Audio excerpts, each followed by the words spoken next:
economist Ismail Lagadin says colored communities are in the groups of violence made worse by lack of service delivery. In an opinion piece published in the Daily Maverick, he accuses the ANC of neglecting the community for the past 20 or so years. For more on the importance of this constituency ahead of the elections, we're joined in studio by Action SA Senate member Angela Sobe and United Independent Movement Vice President Fatima Abdool and Patriotic Alliance's Gauteng Chairperson Dino Peterson.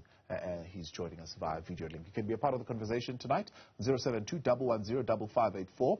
Otherwise, drop us an X at Newzroom 405. Good to have you, and thank you very much for coming in and being a part of this conversation. Maybe let's begin here, and anyone can take this. Is there such a thing as a so-called colored vote? Does it exist? Is there a particular interpretation of what that vote represents, how it behaves politically, and how it has been, I suppose, been articulated in the national narrative?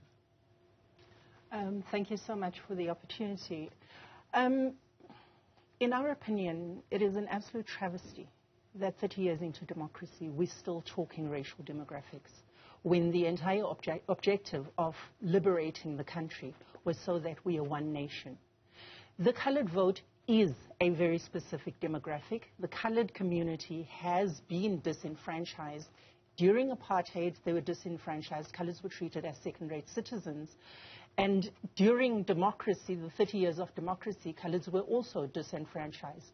Because if you look at black economic empowerment, in particular affirmative action and so on, they tended to favor African blacks over other blacks. Because certainly when it was apartheid, if you were not white, you were classified as falling under apartheid. And you were therefore a victim of apartheid. So it's really sad that at this point in time, 30 years into democracy, we're still having this conversation. However, when you do look at this particular demographic, the colored community is quite a significant vote in the country. In the Western Cape, it's a significant statistic. Yeah. In the Eastern Cape, in the Northern Cape, as well as here in Gauteng, there are significant colored numbers. And it would be remiss of us not to acknowledge the struggles that colored communities face. As recently as last year, we went through a by-election in Ward 7 in Ennerdale. And one of the biggest complaints we were getting from the community was that opportunities, even within the community, at local supermarkets, where coloreds were not being employed. But Thabo, we should not be having this conversation around coloreds or this, because if you're not, sorry, thank you. If you look at what has happened over the last 30 years of democracy, it's not just colored people that have been disenfranchised. Yes. It is a very elite group of people that have benefited from black economic empowerment. Right. So there are different racial groups that have been disenfranchised by black economic empowerment. And in coming into this watershed election year, I think it's very important for us to stop and recognize that in the 2019 general election, 18.3 million South Africans did not vote. Yeah. 17.6 million South Africans voted. And of that, only 10 million votes went to the ruling party. Right. Now, 18.3 million versus a victory of 10 million votes is a significant margin. That's a message that's going out to the ruling party, a very clear message of people that are very disillusioned, that are very frustrated with what is going on. And if you look... I want to come back to that, but let's bring Fatima in here. Fatima, let's talk a little bit about that. Is there a single homogeneous voting bloc or entity that is called the colored vote? And historically, what is that particular vote affiliated with? I would like to latch on to what my colleague said, but this is what I call the colored vote a fluid vote. Because when you go into parliament or any governmental institution, you will find colored people in all the parties. So we are all over. Yeah. during the apartheid years or during the struggle, the colored people were part of the struggle. But for some reason, it seems like there's a bit of amnesia when it comes to the current governing party. They forget that the colored people were part and parcel of the struggle, and even some of the other African groups were part and parcel of the struggle, and they are just being sidelined. When you look at the different parties, the new parties that are coming up now, they are very much more interracial, because personally myself would not like to be associated with a party that is only focused on one demographic. Yeah. That is why I joined the United Independent Movement, because they say that we are here for everyone, for South Africans. Yeah. Yes, we do recognize that the only group that is stagnant in terms of economic development, in terms of social development, etc., is the colored people. Yeah. Because yes, in the past they were used and they are still being used. And as I said in the beginning, it's a fluid type of vote. Yeah. People, they go where they see fits them. Yes. And I would like to encourage people and say, yes, look at a party and say to yourself, this is a party that speaks to me, not because it is a colored party, not because it represents only a specific group. We need to move away from that now. We need to move away from just being one specific group orientated. We are South Africans. It's because people have been doing that the past few years that the governing party has gotten away with things. And yeah, that's basically all I'd like to say. Do you know, let me bring it in here. For example, a majority of people post-1994's election, moving into the democratic dispensation, would have interpreted, without maybe much interrogation, the colored vote as a vote associated or having a historical affinity with the National Party. Today, we look at that colored vote, and most people want to associate it maybe with the Democratic Alliance more than they would associate it with the ANC. Is that a correct interpretation? Good evening, and good evening to the panelists as well as the viewers. I think the reason why you'd want to interpret it like that, if we can recall, in the Western Cape, in our first democratic election, it was the colored vote that gave the National Party the Western Cape. And the reason why that happened was the National Party at that time still managed to put the fear into people that if you do not vote for us, this is what's going to happen to your communities. If the ANC takes over, you are not going to get services and all of that.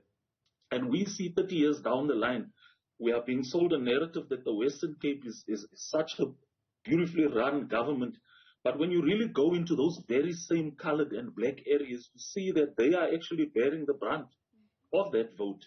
And yes, the colored vote is extremely important in this country. And I want to take you back to when Patricia de Lille started good. I think it was like 3 months before the elections. This is just to show you how powerful that colored vote is.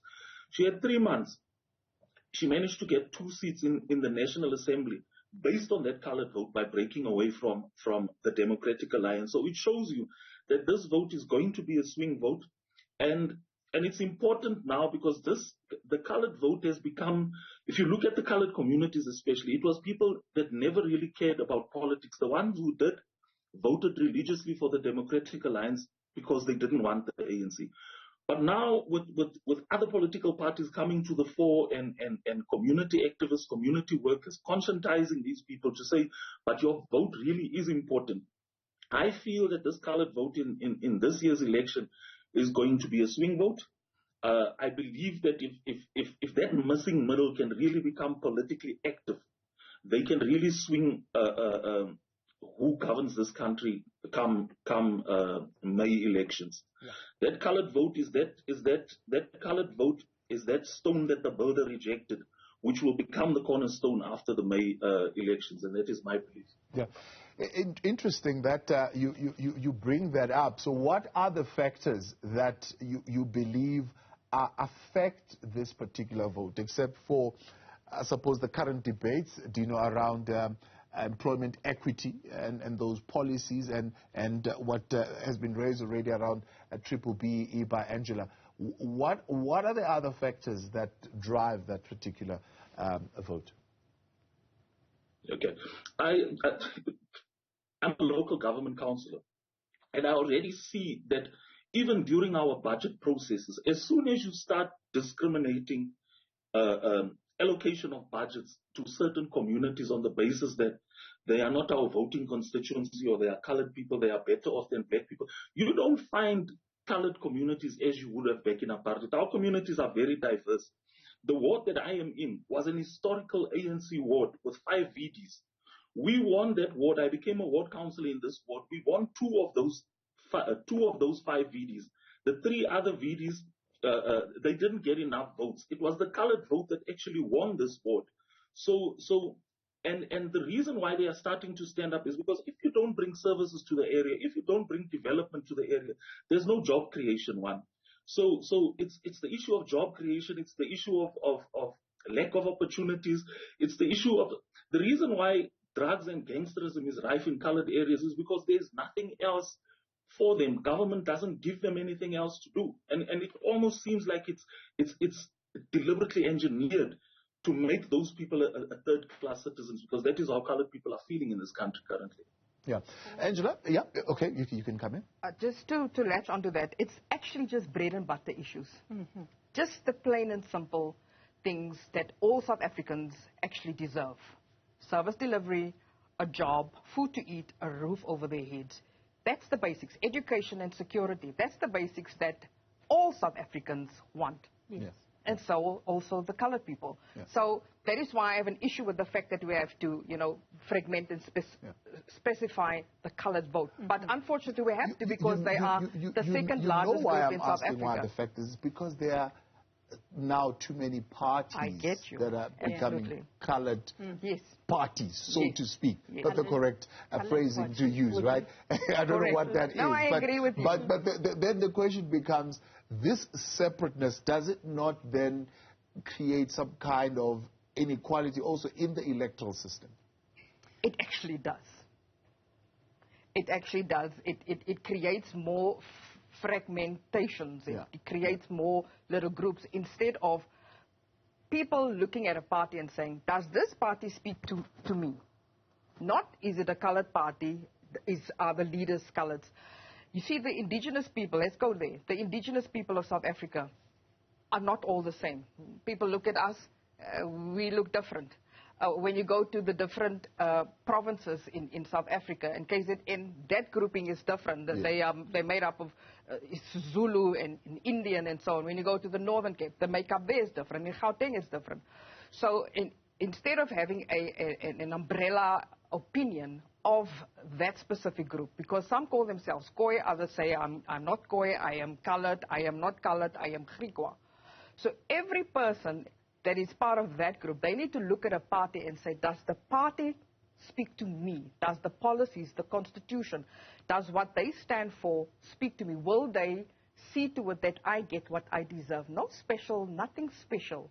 Just everything that all South Africans are longing for. Angela, you wanted to weigh in on that. You already started. The state's response to the colored community in terms of equal access to resources, for example. Absolutely, Thabo. If you take this back to the dawn of democracy, coloreds, like I said, under apartheid, were coming out of apartheid as second-class citizens. But the narrative that was sold, you used the example of the Western Cape and how the colored vote basically swung the Western Cape in the favor of the National Party at the time. And that was because of the whole politicking and playing races off against each other, where this narrative was sold that coloreds shouldn't really complain because you're slightly better off than black people.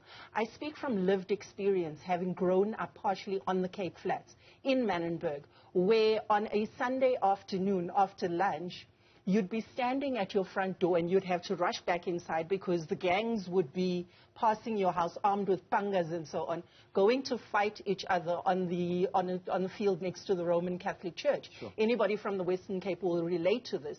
The issue of drugs has been a historic issue. However, 30 years into democracy, it's not just a colored dynamic.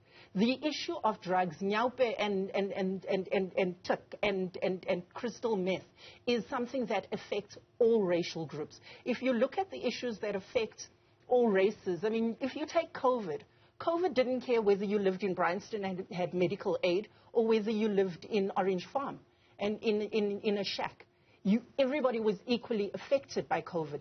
Drug abuse, substance abuse affects everybody equally. And it is up to the state to provide an environment that is conducive for all South Africans to be able to change. The fight that needs to be taken against substance abuse is not against the addict. It's against the dealer. We need to be fighting the dealer and assisting the addict. The addict is sick. So we need to be assisting. We need to up our education system. We cannot be dealing with a 30% pass rate because that 30% pass rate affects predominantly black people that cannot, similarly with private medical aid, that cannot afford to send their children to private schools and get them tutors and so on. But if you look at the majority of people, everybody just wants a better opportunity, a better life. So why then have we abandoned the consensus on that non-racialism? Who exactly has abandoned that? Well, we seem to have, because that's why we have emerging of all sorts of parties that say, well, because we have been sidelined and marginalized all this time, so we'll start our own party. I don't think that we've abandoned the non-racialism. The parties you see emerging are emerging in response to government's failures. Exactly. We are living in communities. The rule of law is non-existent in this country. The infrastructures are collapsing all over the place. You've got roads exploding out of the blue. You've got buildings that are catching fire, that are being set on fire. You've got shacks mushrooming all over the place.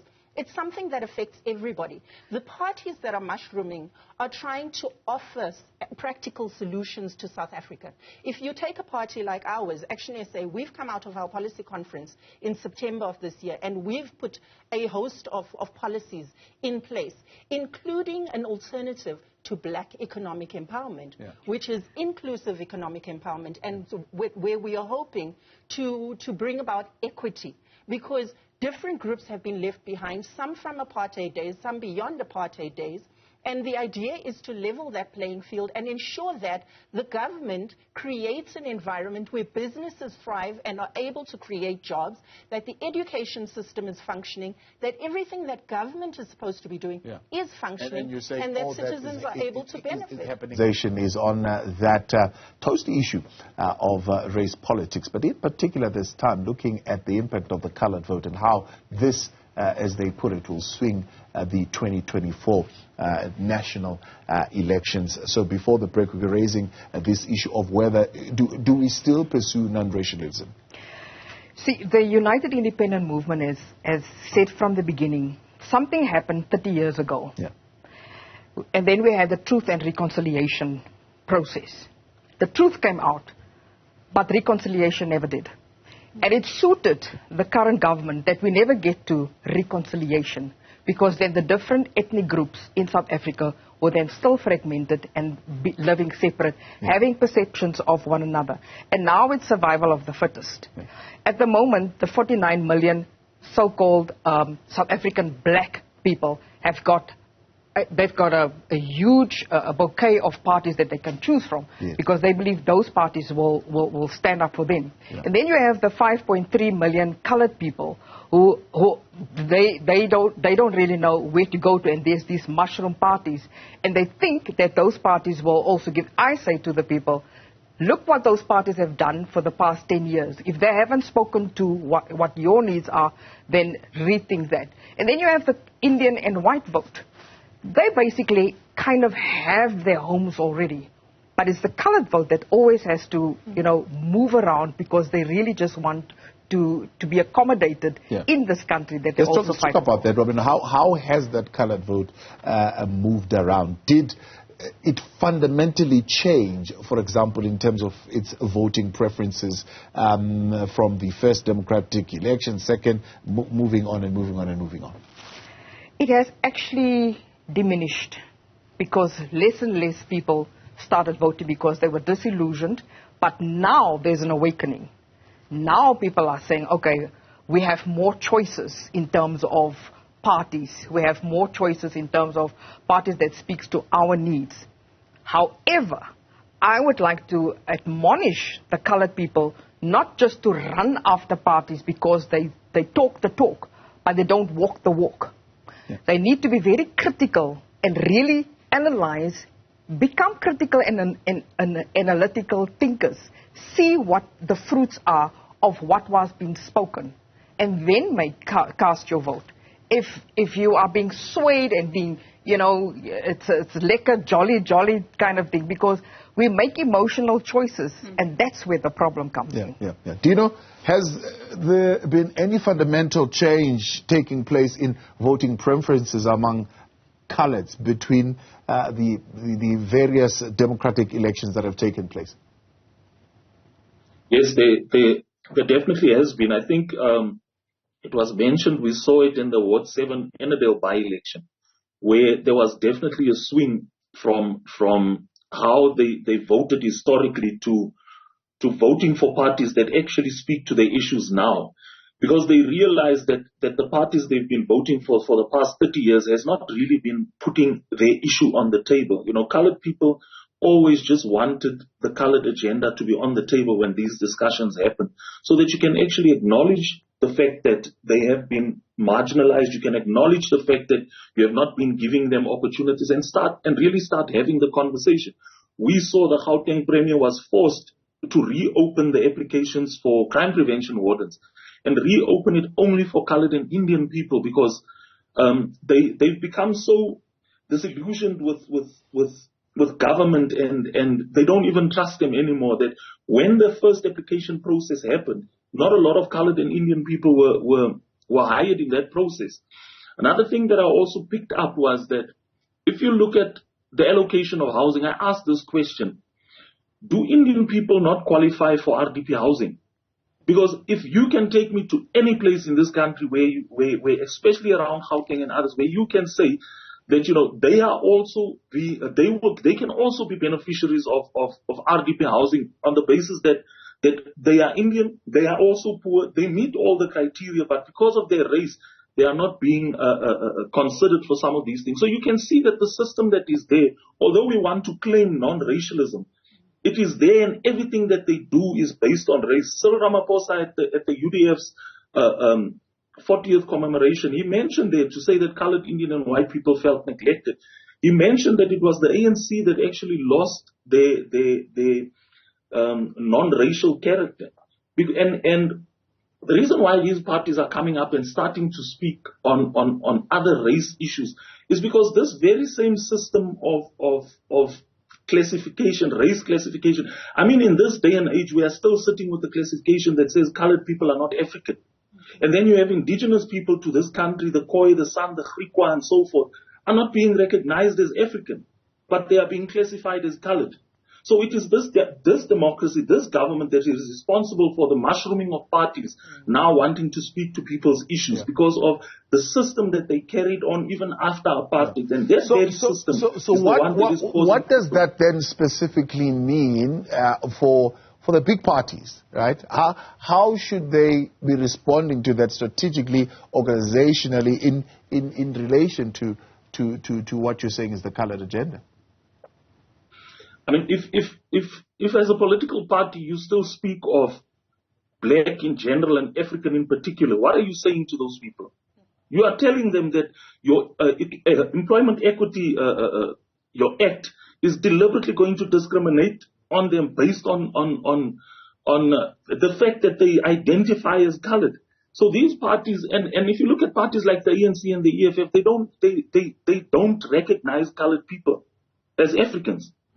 So they need to look at that. I think we need to do away with that racial classification that we carried, because that thing has scarred a lot of people, has scarred a lot of colored people, even to a point where a certain grouping of colored people still feel that they are better off than the poorer colored people, the one with the lower social standing. So I think that is the issue, and it's not the formation of political parties. These political parties are trying to address that issue. It's government's problem that needs to be corrected. Yeah. Angela, I mean, listening to that, you would say, you are saying that, for example, colored voters are voting for the same things that everybody else is voting for. They don't vote any differently based on, I don't know, what, triple B, E, or any other thing, but they vote for the same things, bread and butter issues. Yeah. No, absolutely. I mean, Thabo, if you look at, like I was saying, the emergence of all these political parties is in response to the failures of government. And if you look at the issues that are affecting South Africans, they affect us as South Africans. South Africans would have hoped that racial discrimination and racial division would have ended in 1994. That moving into democracy, that we would have been a united nation. Yeah. That everybody has got equal access, everybody's got equal opportunities. But this hasn't been the case. In fact, many, many more South Africans, and this is from all racial demographics, are worse off than they were coming into democracy. People came into democracy very hopeful. If you look at the 18.3 million South Africans that did not vote in 2019, that is a mixed bag racially of South Africans, and a huge chunk of that is our youth. The youth that is affected comes from all racial groups. I mean, it's only if you come from a better off family that is able to send you on a gap year or whatever, but the majority of South African children do not have that opportunity. Yeah. There is nothing for South African children to do in the townships. The recreational facilities are being, even those are being politicized. If you go into our townships, you have what is called multipurpose centers that are basically under the control of the ward councillor and tends to be skewed towards political affiliations. So they discriminate who can and cannot use those facilities. Are you saying that then there is a more complex, more nuanced interpretation that should go into the interpretation of the colored vote, more than saying that, well, the geopolitical tensions that are currently manifesting in the country and in the world would swing the colored vote in South Africa? I do believe that the colored community is absolutely justified in its frustration and just in the way it is feeling right now. And if you look at our voting options over the years, the reason we are sitting where we are, 2024 is a watershed election year in South Africa.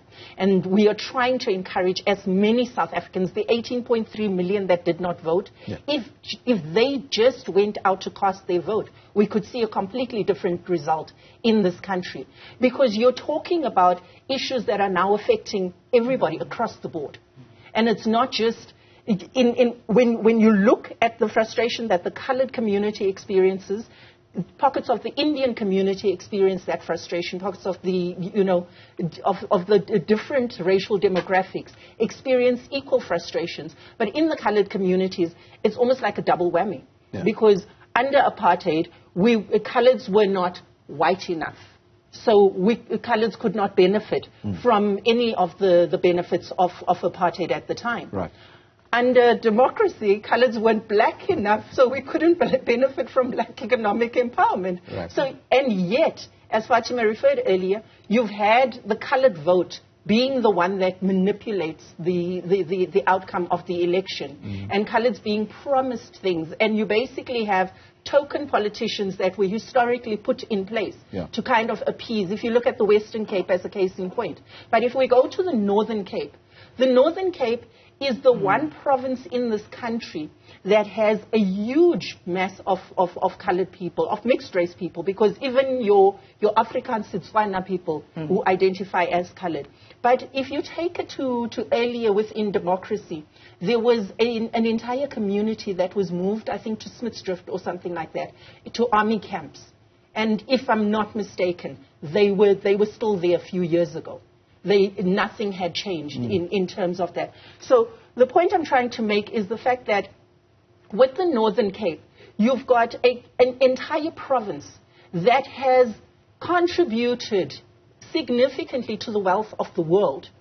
okay, your Cullinan diamonds, your resources that came from Kimberley and from the Northern Cape. And if you look at that province and its potential versus where it is right now, it is just one of the worst off. And I mean, this doesn't take away from other provinces, your rural provinces that are still struggling with pit latrines and so on. But it is such an insult to South African people to say to them, it is the fault of apartheid, it is the fault of this, it is the fault of that, or no, it's because you colored people voted for the National Party in 1994 that we are sitting 30 years into democracy with the status quo. That is just so unacceptable. Fatima, is it too simplistic to say, and I've seen some groups that are beginning to talk about this, the South African government went to the ICJ and others hailing that as a very important strategic move in attracting the colored vote? Yeah, Shem, I laugh at that because it's very convenient for the current governing party to do what they have done. I've said it on one of my lives that that was for me, and I think many people that are awake will know that is absolutely an electoral gimmick to get the votes of people that are. We, as the UIM, we are pro-life, we are pro-peace, so we will not be pushed in a direction because we are not funded by anybody that comes from those two groups. But we are saying, yes, they are using that to manipulate the voter. I would like to say the following, and this is just putting a spanner in the whole works. The grouping called colored, it's a very convenient wording because the only reason why we are called colored is because we are not called black or we are not called white. And because the mixtures, I mean, you could have gone for colored. You can be colored. Yeah.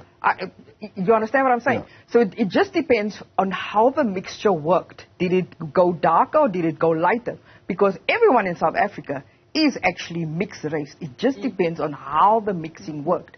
If we were in a country that voted according to the language that you speak, the Zulu 24%, Xhosa 16%, Afrikaans 10%, Sepedi 10%, English 8%, Setswana 8%, Sotho 7%, Tsonga 4%, Siswati 2%, Shivenda 2%, and Ndebele 1.7%.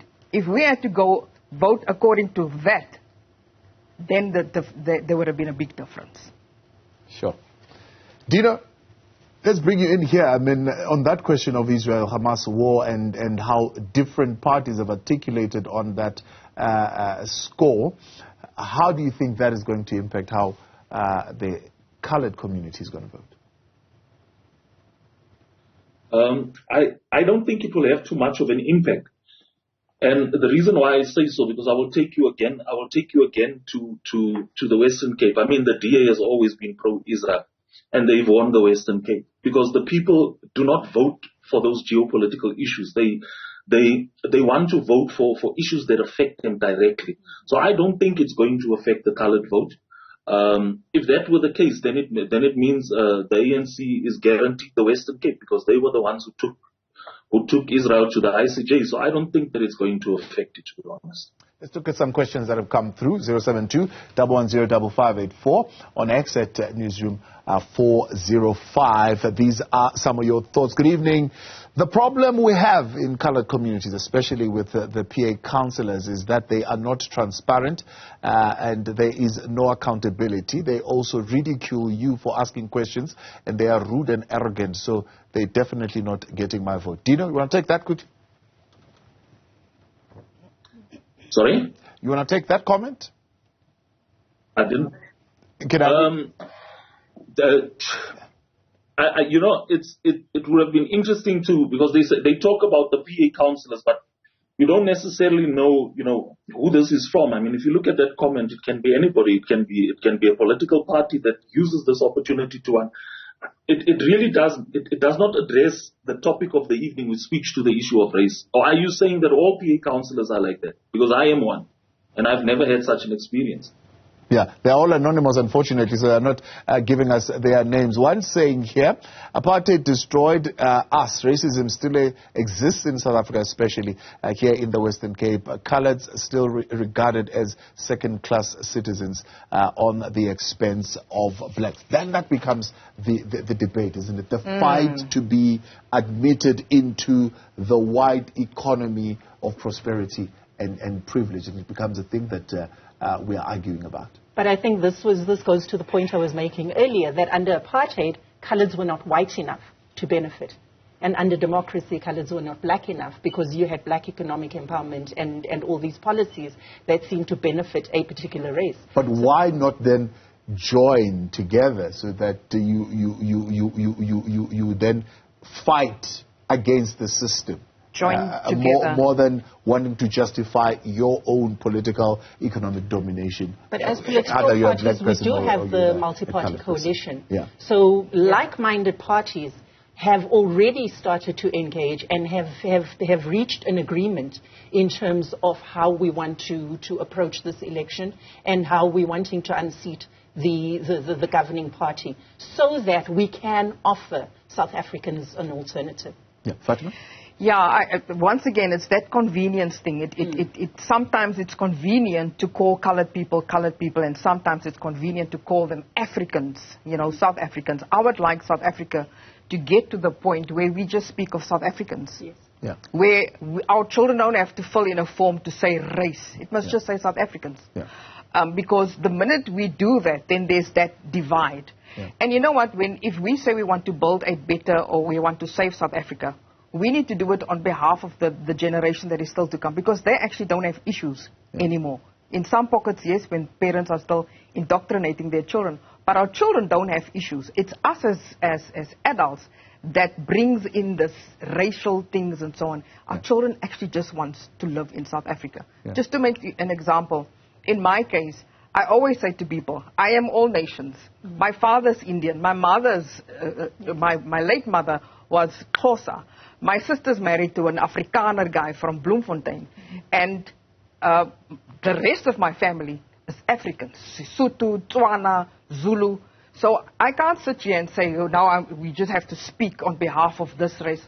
We need to get to a point where we say, we need to speak, where we can say, we are fighting for the rights of all South Africans. Yes. But at the moment, unfortunately, the people that have been governing this country for the past 30 years has made it almost impossible. Yeah. But speaking of the convenience of politics, Tawo, if you look at the moments that have united us as South Africans, when we won the World Cups and so on, suddenly it was South Africans. Yes. It was not, then we are the Rainbow Nation. Yes. But when it comes to politics and political agendas is when we start talking different races.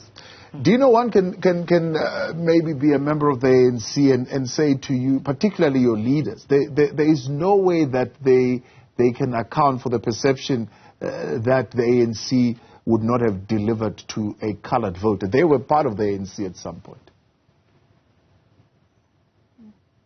No, it was the late Jessie Duarte that told the ANC at the time, I think she was the deputy SG, that told the ANC at the time that they are racist and tribalistic, because they would still refer to colored people as Busman and Indian people as coolies. So, and I think the African nationalist character of the ANC is really coming out. I mean, They've been running this for the past 30 years, making us believe in a democracy. We were part of the struggle.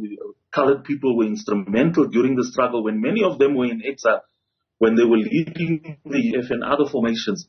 And immediately after democracy happened, they turn around and realize that no, but these people are the ones that kept this nationalist party or the apartheid government in power. And that is not the case. I mean, even if you look at colored people in the SAKK, in the then army, they are not even being considered as military veterans at this stage. They are still struggling for recognition because they are told that they fought for their current regime. So it's a lot of issues, historical issues. It's like Fatima has said, there was truth and reconciliation, but there was never that reconciliation process where this country, we did it. I mean, even if you look at, there were no prosecutions that came out of that process. So there's a lot of reparations that have still not been done. There's a lot of things that are still happening. So they can continue fooling us, making them believe that they are non-racial parties and so forth. But every party has its base amongst a certain race group. We saw it with the Freedom Front Plus. I mean, those people were unapologetic when they came out and started speaking on white issues. And the DA lost the vote because they couldn't be decisive around the issues of the farm murders and so forth. Let's leave it there. Much appreciated. Thank you all for coming and being a part of the conversation.